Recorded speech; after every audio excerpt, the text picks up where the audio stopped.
In this video, I demonstrate making some dependency grammar trees. These are not in widespread use. Sentence diagramming is much better known, but dependency grammar trees are superior. They make more sense in terms of principles and logic, instead of just being a bunch of special cases. The video doesn't teach how to do it, it just shows me doing it with some commentary. It will make more sense if you've read my grammar article. The article doesn't explain the trees, though. Reading my article on trees could help, but also I explain grammar trees specifically in my grammar educational videos that you can buy, and also I went over it in some of my tutoring videos. So if you find this a bit confusing or intriguing and you want to know more, look in the video description for the links to other resources. So I'm going to try making a few grammar trees. So the first one, we make decisions based on many factors. So the verb is make, and the subject is we, and we make decisions. That is the object. My handwriting is not great, and it is worse with an Apple Pencil. Okay, so then there's based on many factors. That is modifying either make or decisions. It's giving us some sort of additional information. So is it we make decisions that are based on many factors, or is it that based on many factors we make decisions? Like, you could actually read it either way. There's some level of ambiguity. I think I meant it as a modifier on make. So the making of the decisions is done based on many factors. So make, and then we'll just draw it down a little for space, and then based on factors many.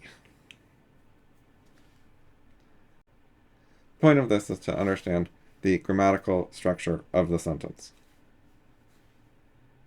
So I will try doing it the other way as well to see what happens. So I'll just reuse part of this tree. So decisions would have the modifier, so it would be based on factors many.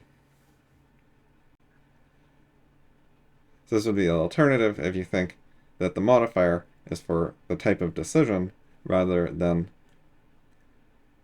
telling us how the making is done.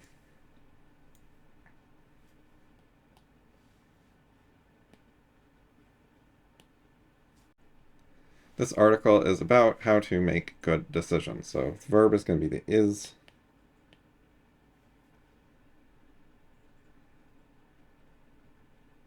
The subject is going to be article. Article. And which article? It is this article. This is a modifier for the article. Then the complement is a prepositional phrase about how to make good decisions. So, about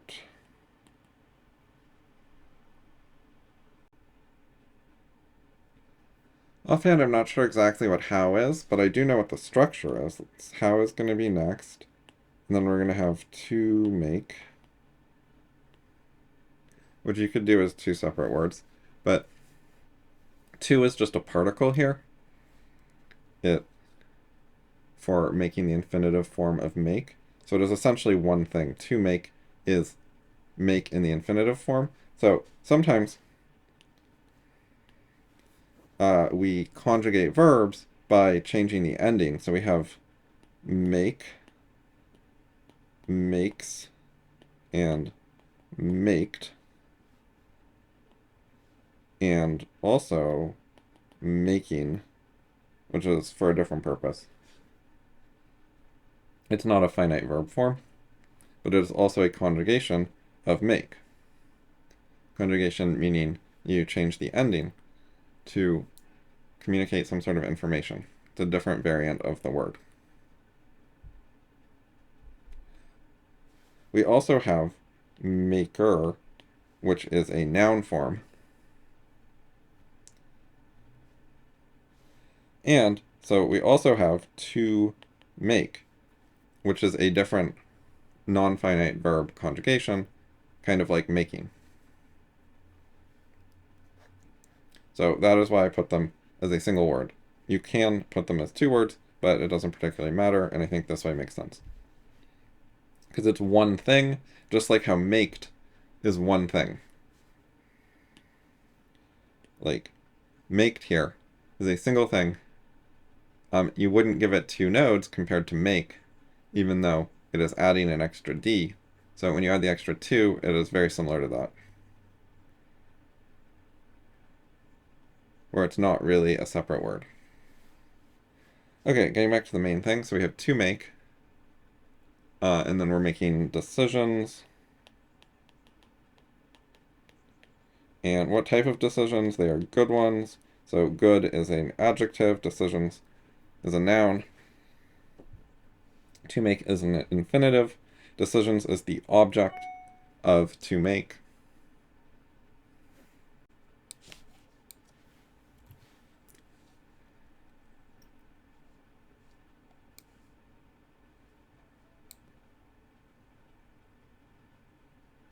Yeah, so I think how is a relative adverb here. Because it can't just be a regular adverb or the sentence wouldn't work. I'm not sure though. Oh, it can take an infinitive. There's a how followed by infinitive form. In which case it's just in what manner. Ah, so I think I might have done the sentence wrong. I'm going to try again.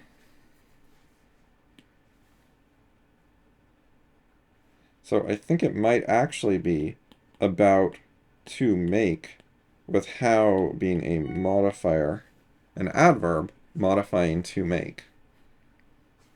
And then we would have decisions. Good. So this might actually be the correct structure. This is kind of an advanced one to know the difference.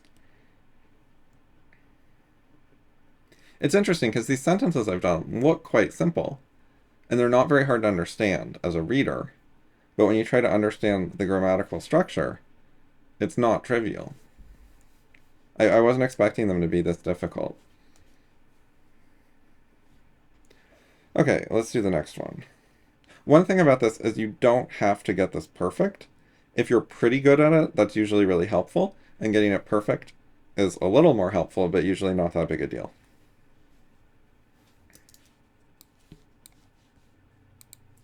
Okay, so we're going to do this one. It uses arithmetic to help analyze decision making.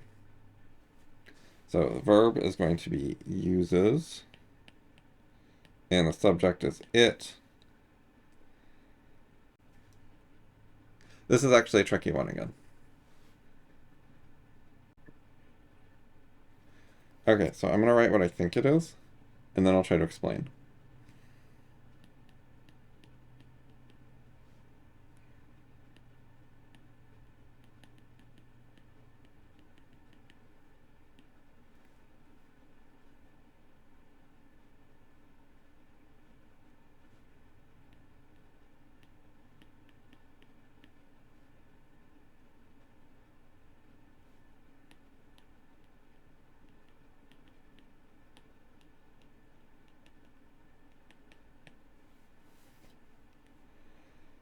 Okay, so to help is an infinitive, a non-finite verb, and I think it is the object of uses. Arithmetic looks like the object because it is a noun that follows uses. That is the more obvious interpretation. And then to help analyze decision making would be a modifier. But my thought was that arithmetic is actually the subject of to help. So it is the thing that helps. It is the doer of the helping. So I tried making the tree that way. Non-finite verbs can still have subjects and objects, although they often do not have subjects. A finite verb is a regular verb in a sentence. It is what people normally call a verb. Non-finite verbs are sometimes called verbals, and they cannot be the primary verb of a sentence. So when a sentence needs to have a verb with a subject and possibly an object or complement, that's the main structure of an English sentence, that has to be a finite verb. Whatever verb you can use there is a finite verb. A subject is absolutely required for a finite verb, although it can be an implied subject sometimes. So it might not be written out, but you can understand the subject. Like when I say go to bed, I haven't specified the subject, but the subject is you, it's the person I'm talking to, so there's an implied subject of who I want to do the action. It's not that no one is supposed to do the action of going to bed, it's you that is supposed to do it, so you are the subject, even though I didn't say the word you. They're called finite verbs because they are talking about a particular thing. They are bounded to a finite like circumstances. Like they're talking about a particular subject doing a particular thing at a particular time. Non-finite verbs are missing something. They're less specific. They're less bounded to some concrete reality. Something has been left unspecified, and so there are infinite options for how it could work, which is why they're called non-finite. And one of the types of non-finite verbs is the infinitive, because the infinitive form is providing you less information, it's leaving something ambiguous, so there are many different ways you could fill in the gap. So, commonly, non-finite verbs do not have a subject, which is one of the ways that they're not bounded to a particular thing actually happening. And another issue is they often have no tense. So, tenses give you information like when something happened. So there's common tenses are the future tense, the present tense, and the past tense.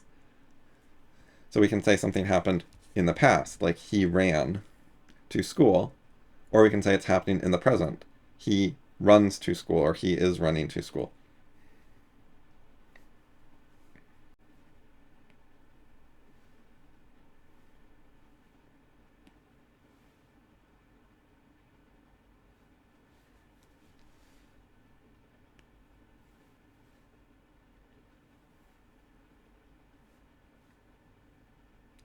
Oh, I didn't mean to change the color of the existing thing.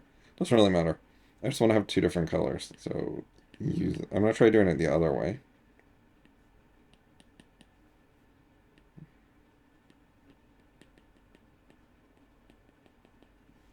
And see how it comes out. So it'd be arithmetic.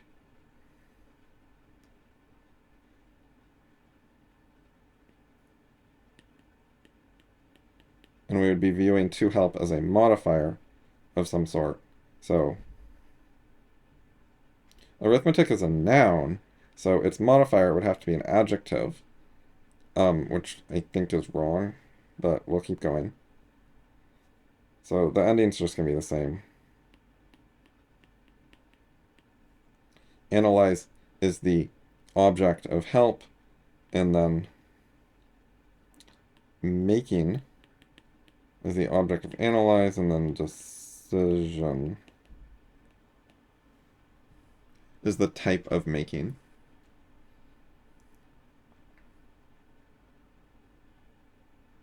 Maybe it's actually the subject of making. No, that doesn't make any conceptual sense.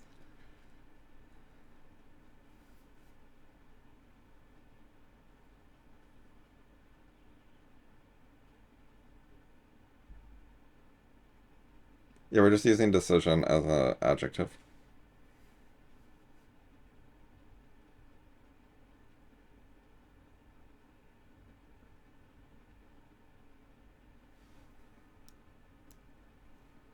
So, the difference between these two is whether arithmetic is the subject of help or help is a modifier of arithmetic.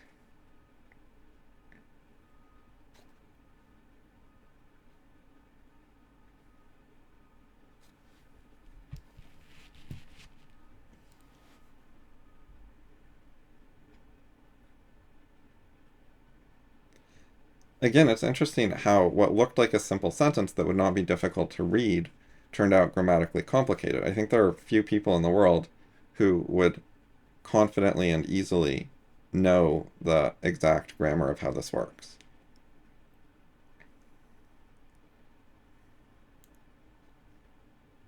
I think some, but not all, grammar experts, like actual scholars of grammar, would know this, and almost no one who's not a actual expert on grammar.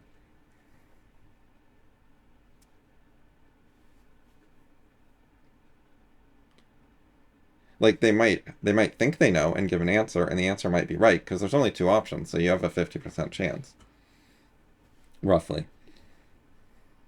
But actually being able to explain it and understand the reasoning in a way that would answer all of my questions and doubts, I think very few people could do that.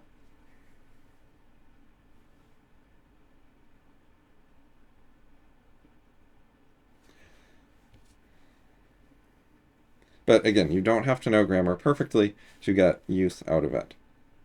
Knowing what the two options are and having a rough idea of what they mean is pretty good. It is a lot better than nothing.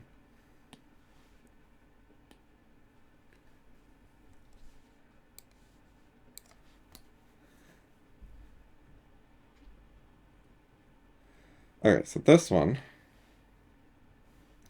is, the verb is consider.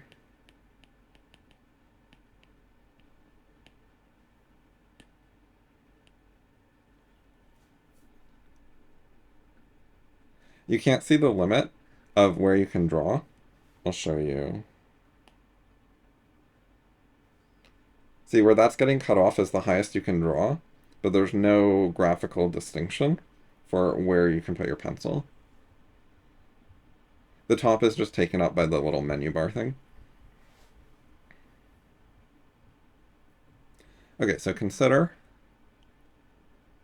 is the verb. The subject is an implied you.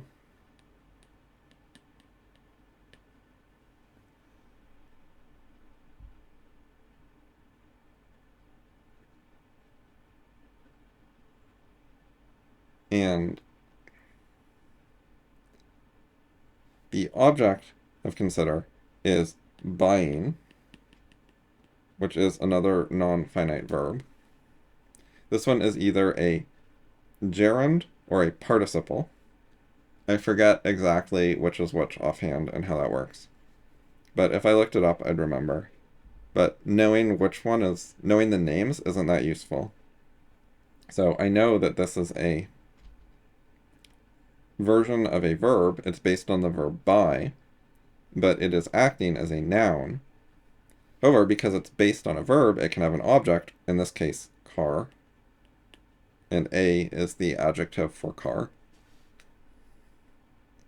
which some people would deny that it should be called an adjective and say that you need to call it a determiner or an article, both of which, as far as I'm concerned, are types of adjectives, because I define an adjective as a modifier for a noun, rather than only modifiers for nouns other than determiners, which I don't like requiring that distinction. Oh, I highlighted too much. Yes, I didn't realize, but the sentence is only this much. Okay, and then there's the for example. So that is a prepositional phrase. For is the preposition, example is a noun. And it is modifying. So there are two ways to look at it. It is not obvious which it's doing. So option 1, which I'll do in blue, is that it is modifying consider. It modifies the verb, and it is telling us that the consider is an example. So for example. Okay, and then option 2 is that it modifies the entire clause. So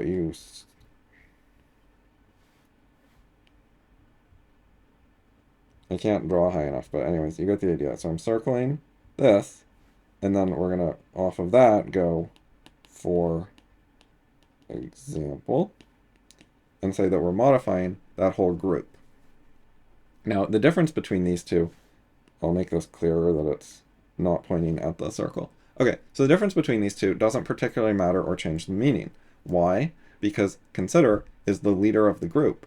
It is the root of the subtree. So if you modify the root of the subtree or the whole subtree, it's pretty similar. It doesn't really change the meaning. And because the meaning is nearly identical, and in general just doesn't matter, the difference doesn't matter, I think there are no clear rules for which one it is. Because it never really mattered, no one ever thought about it or cared. And so I think there's basically no way to know which one it is, although maybe a few grammar experts would have a good answer to that. So again, we got something tricky in what looked like a simple sentence that was easy to read. But again, if you know grammar pretty well, you can deal with it well enough. And knowing the full exact details is not really necessary.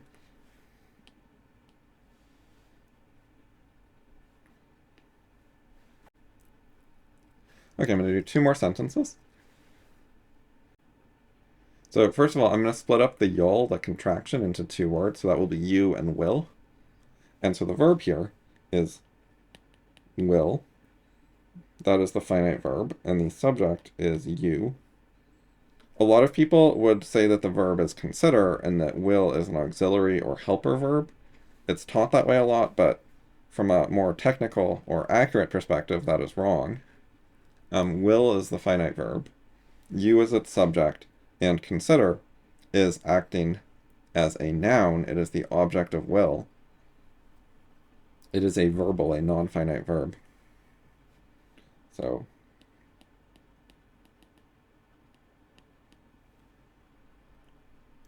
and then what do we consider?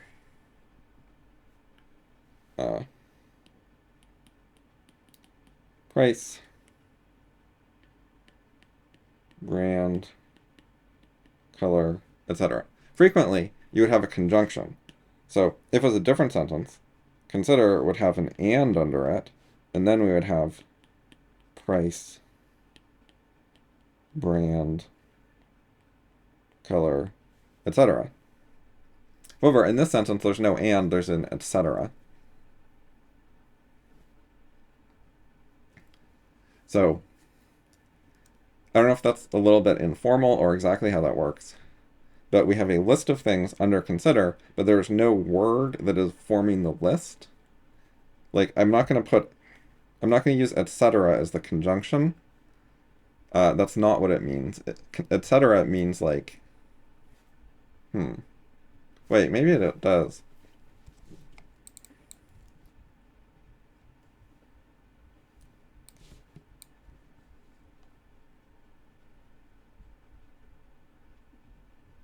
Okay, so etc. is a Latin phrase meaning and the other things, the rest. So I was thinking that etc. meant the rest, or like, basically, or other things, or like there's more.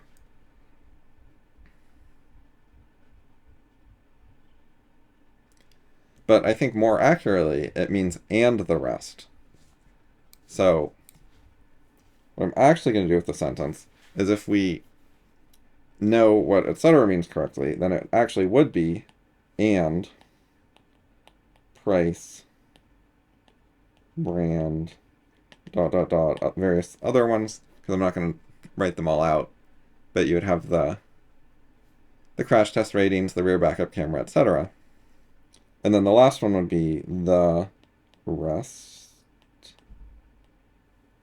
Or alternatively, you could write the other things. And to do this correctly, I'm going to drag that down. Nope. Drag this above it and then put a little line. Because, yeah, rest should be its own node with the as a modifier. Sometimes I group words together instead of doing the tree structure when I don't really care about that part. That is a thing you can do in general, is use phrases instead of individual words for nodes when you understand the structure of the phrase, but it's not relevant to what you're trying to analyze. So an example would be using the noun phrase the rest as a single node rather than splitting it up.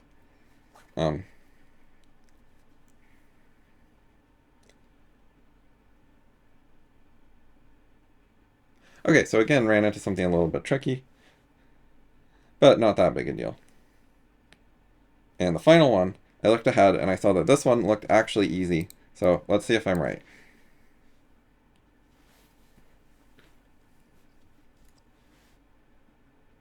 So verb is subject, each. Modifier of each is the prepositional phrase of with the noun those. And then what is the complement? Factor. What type of factor? It is a factor. There's an adjective. And then what type of factor? An indecision. The. So in is a preposition.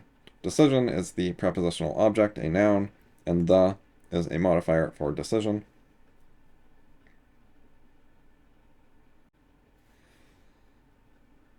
What are the parts of speech that are actually important? So there's verb, noun, modifier. Knowing the difference between an adjective and an adverb is worthwhile because those terms are so common and widespread, but they are both modifiers. The difference doesn't especially matter, which is also why I don't care that much about determiner versus article versus adjective. They're all just modifiers. An adverb is a modifier of anything other than a noun, and an adjective is a modifier of a noun, but they're both just modifiers. And then there's prepositions. Those are important. Those are actually something different. And conjunctions.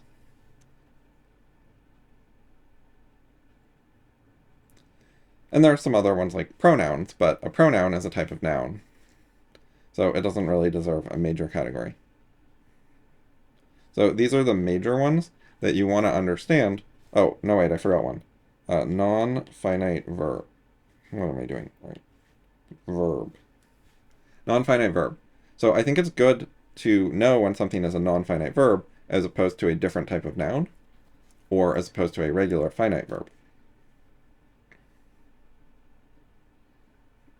Or if it's a modifier, knowing it's a non-finite verb also I think is worthwhile. One of the reasons is that non-finite verbs can have objects and sometimes subjects. So another thing that's good to know is if you have a noun, what is its role in the sentence? So is it a subject? And if so, what verb is it the subject of? Is it an object? Is it a complement? Is it a prepositional object?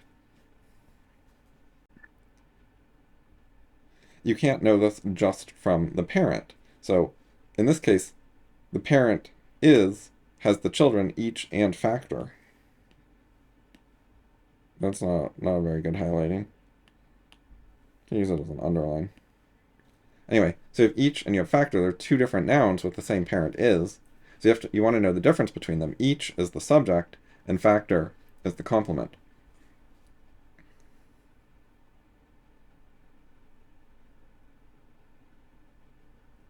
Complement basically just means the object for I forgot the name. So there's action verbs and then there's the other type. Linking verb. Right, so is a linking verb. Most verb words are action verbs, but is and various forms of it, was, be, are very common.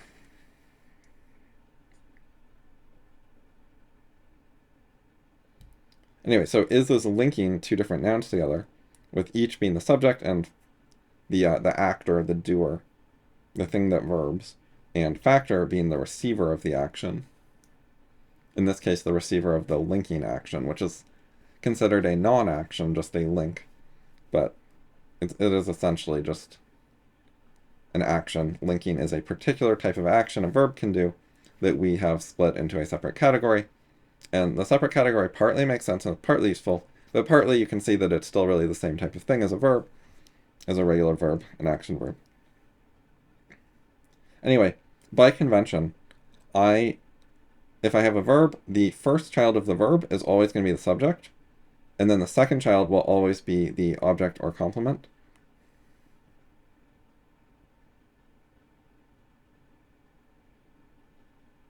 And then modifiers will go after that. Modifiers being a little bit less important, so I don't give them the main slots, and I put subject before object or complement to the left every time as an indicator of which is which. You can also put little labels on things. You can label things as like noun, or noun and object, or noun and subject, or just one or the other, whatever you find useful to what you're doing.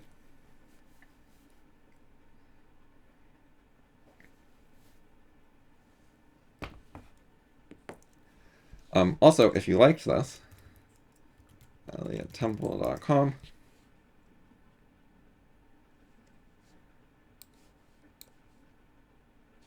If you go to my digital products, there are videos related to grammar analysis. Here they are. And there is quite a bit of content here.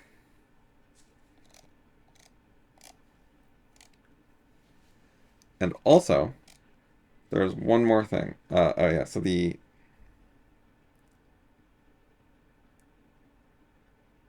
introduction is on YouTube, so you can get a little more information. But also, one other relevant thing I wanted to show.